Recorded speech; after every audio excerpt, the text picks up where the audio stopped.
why was it 30 churches? I don't think you ever had this conversation about that.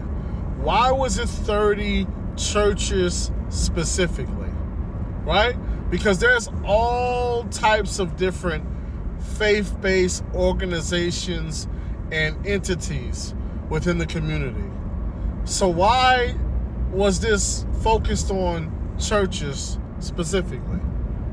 That's what I'm wondering, right? Like, how come it wasn't 30 mosques? Because there's a lot of black Christians, especially like depending on what city or state you're in, there's a whole lot of black Muslims. So why wasn't it 30 mosques? Why didn't you call the Hebrew Israelites and ask them? Why didn't you call, the those who believe in African spirituality and praying to the ancestors and Mother Earth and all of that? Why didn't you call them? How come you didn't reach out to the Jehovah's Witnesses? You see what I'm saying? Like, there's a whole bunch of different faith-based groups within the community. However, when it comes down to helping the community and setting the standard, there's only one that you really hold to task.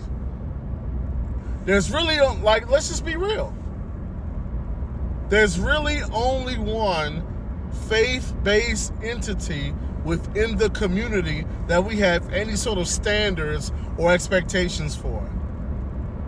Everything and everybody else is pretty much just doing whatever they're doing, and nobody says nothing about it. Nobody asks them for nothing. Nobody expects nothing. It's only the church. And so what you should ask yourself is, if I really don't believe in the church, then why am I pedestalizing the church? Because you may not realize that, but that's what you're doing. When you have standards for the church that's up here and no standard at all for anybody else, when you have expectations for the church that are up here and no expectations for anybody else, you ought to ask yourself, why is that? Could it be that perhaps I am running from something that I know to be true? Because once again, I didn't see no videos where y'all was asking the Hebrew Israelites for money. I didn't see y'all going around from mosque to mosque or calling mosques. I didn't see